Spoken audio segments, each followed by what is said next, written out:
এই দোয়াটা যদি আপনারা পড়তে পারেন, ভবিষ্যতের যে কোনো শঙ্কা, আশঙ্কা, বিপদ আপদ, বালা মুসিবত, এই বিষয়গুলোর ব্যাপারে আল্লাহর পক্ষ থেকে একটা সাকিন এবং সুকুন হৃদয় নাজিল হবে। একবার আমার মনে আছে যে একটা জটিল মাসালা নিয়ে আমরা আমাদের মোহতারাম খতিব সাহেব, বাইতুল মোকাররমের বর্তমান খতিব সাহেব, তার দ্বারস্থ হয়েছিলাম। একটা মুশকিলা দেখা দিয়েছে। একটা দোয়া শিখিয়ে দেন, যে দোয়া আমল করলে ইনশাল্লাহ এটা চলে যাবে।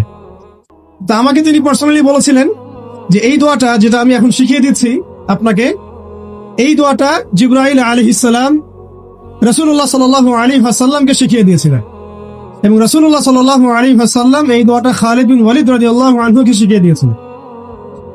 শোনার এবং শেখার খুব আগ্রহ ছিল, তা আমি লিখে নিচ্ছিলাম এবং নোট করছিলাম।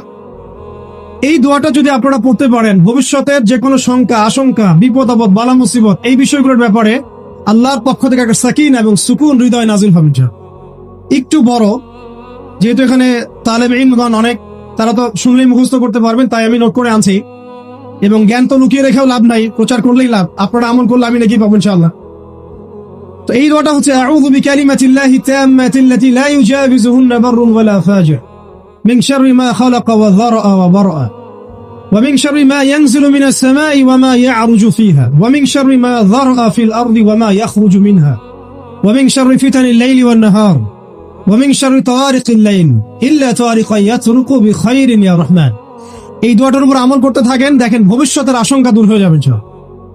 চলতে ফিরতে, উঠতে বসতে সবসময় আমরা আল্লাহ পাকের নিয়ামতগুলো স্মরণ করব এবং সবসময় বলতে থাকবো আলহামদুলিল্লাহ, বলতে থাকবো আলহামদুলিল্লাহ।